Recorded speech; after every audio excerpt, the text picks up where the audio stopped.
Anaknya bilang, "Mah, minggir dulu, ada tante baju merah mau lewat. Tadi mama ngalangin jalannya."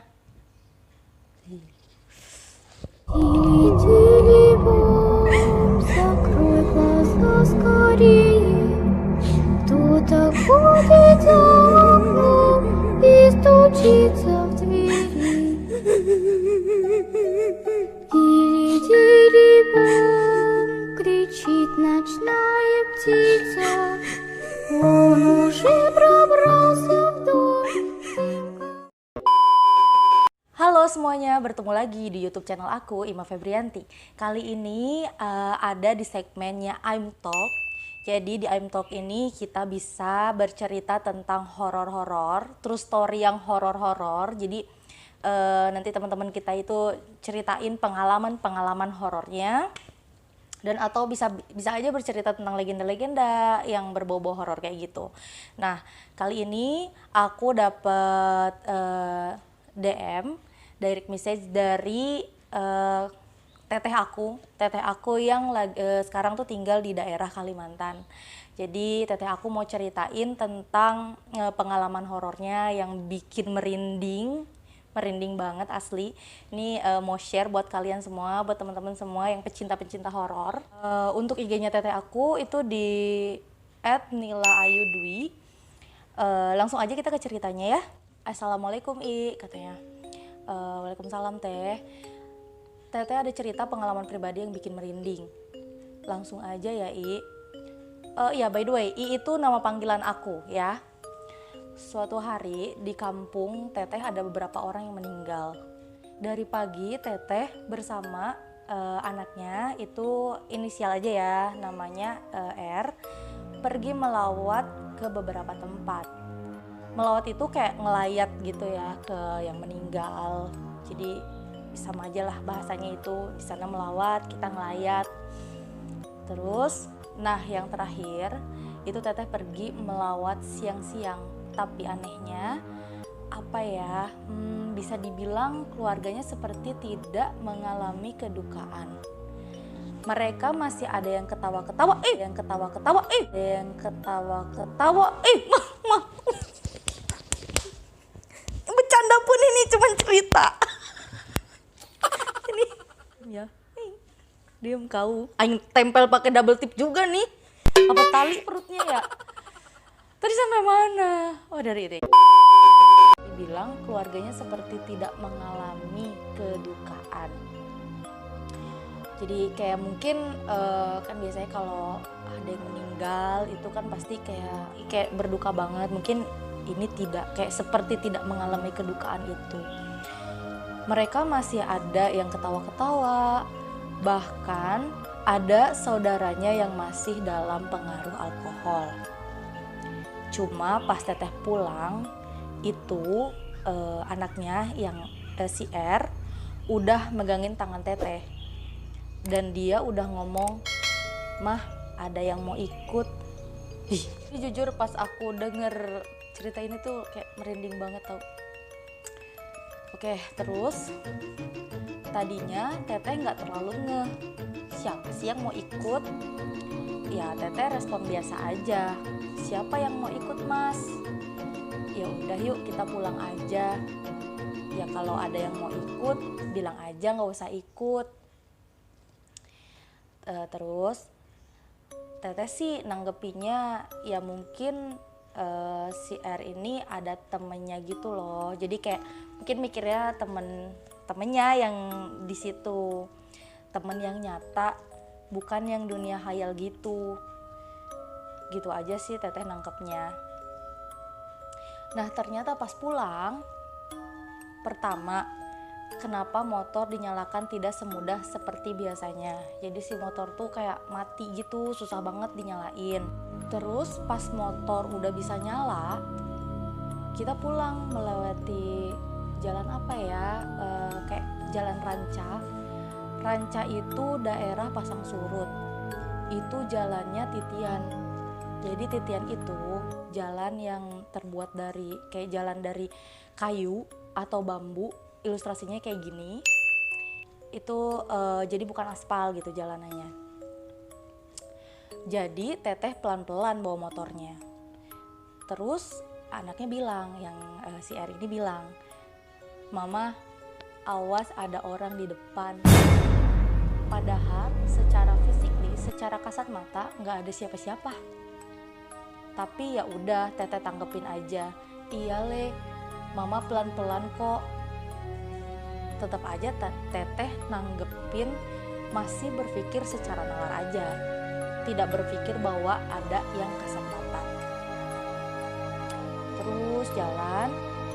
Nah, akhirnya pas belokan, anaknya ngomong lagi, "Mama, ngelakson mah, biar itu yang jalan agak minggir." Ya udah tuh mulai teteh kok agak-agak gimana gitu ya. Udah mulai merinding-merinding. Nah ya udah teteh tapi ngelakson aja. Oh iya, si R ini anaknya teteh itu umurnya sekarang tuh sekitar 11 tahun. Jadi masih anak kecil ya. Nah terus, nah kan rumah teteh di atas gunung. Rumah yang kita layati di ranca. Jadi otomatis lah jalannya menanjak. Jadi pas mau pulang jalannya nanjak karena rumah teteh aku tuh ada ya di atas gunung. Nah pada saat di tengah-tengah tanjakan, mesin motor mati tanpa ngeden dulu, tiba-tiba mati. Apa gitu, itu mah langsung aja mati total mesin motornya. Bahkan sempat mundur motornya. Padahal itu betul-betul di tengah tanjakan. Di belakang gak ada orang, di depan juga gak ada orang.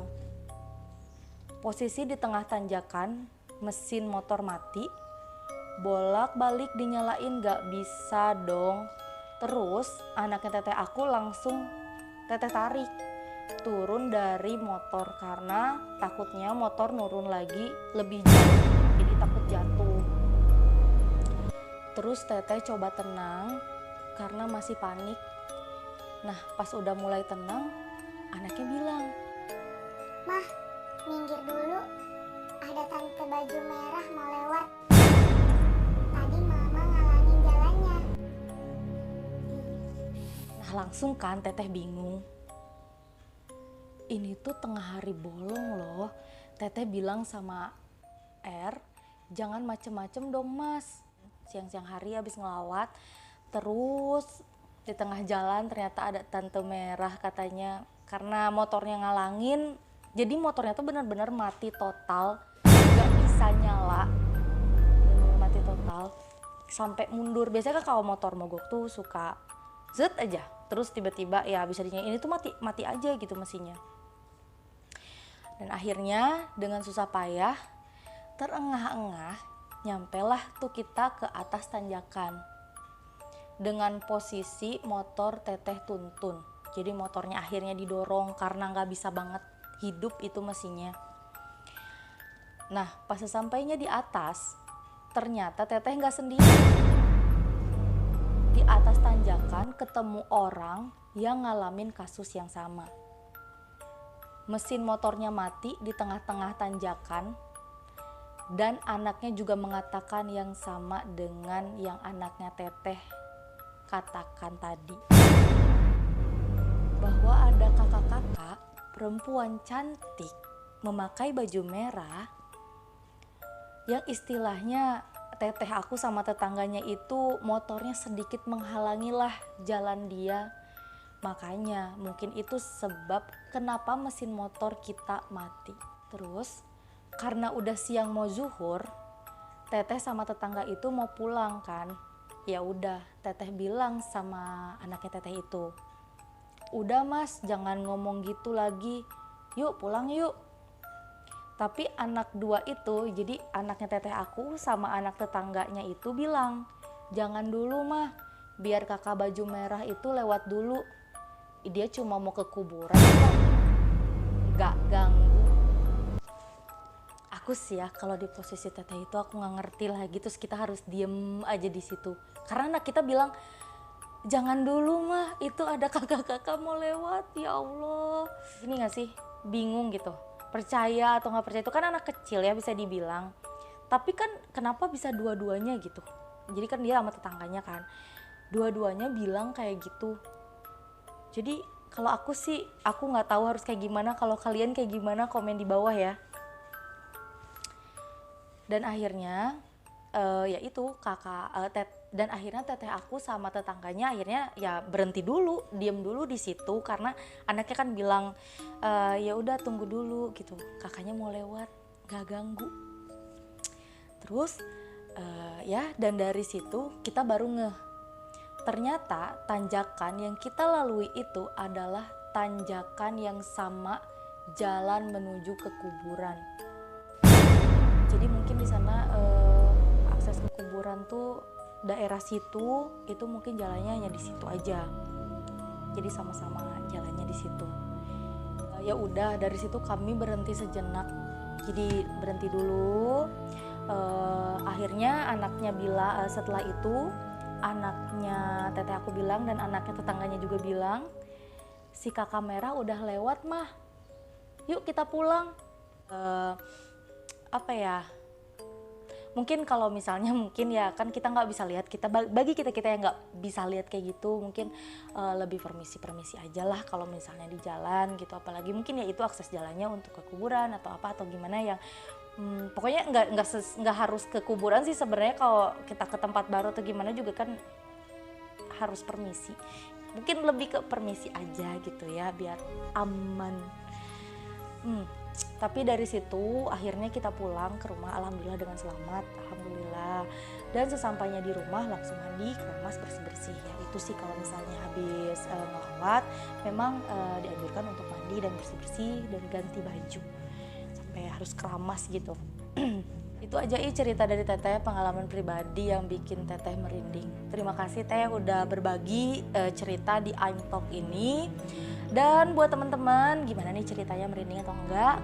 Komen di bawah, atau mungkin kalian punya cerita yang lebih bikin merinding, lebih serem, lebih wow gitu, serem banget. Kalian boleh komen di bawah, atau misalnya langsung aja kirim cerita kalian ke Instagram aku @if.sarna atau ke email aku yang ada di bawah ini.